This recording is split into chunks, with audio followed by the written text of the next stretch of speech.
అయ్యా భక్త్ సింగ్ గారు, మీరు వెళ్ళిపోయేటప్పుడు నేను దేవుణ్ణి తెలుసుకోలేదయ్యా భక్త్ సింగ్ గారు. ఒకవేళ నేను రక్షింపబడే నాటికి నువ్వు గాడు ఉన్నట్టయితే, నువ్వు గాను ఉన్నట్టయితే, ఇప్పుడు గాను నువ్వు ఉన్నట్టయితే ఖచ్చితంగా వచ్చి నీ కాళ్ళ దగ్గర కూర్చొని అడిగేవాడిని అయ్యా. తెల్లారుదులు ఏం ప్రార్థన చేసావు, అవసరమైతే నీతో ప్రార్థనలో గడిపి ఉండేవాడిని అయ్యా. ఏం చేసావయ్యా అంతసేటు ప్రార్థన?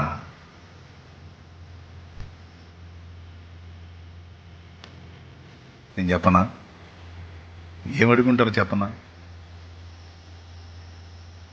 వాళ్ళు మోకాళ్ళు వేసి ప్రార్థనలో వాళ్ళ కోసం వాళ్ళు అడిగింది లేదు.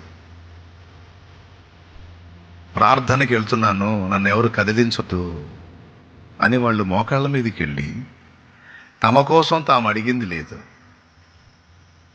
దేవుని సంకల్పాలు భూమి మీద నెరవేరడానికి ఏవి అవసరమై ఉన్నవో వాటిని అడిగారు, ఏవి అవరోధాలుగా ఉన్నవో వాటిని తొలగించమని కోరారు.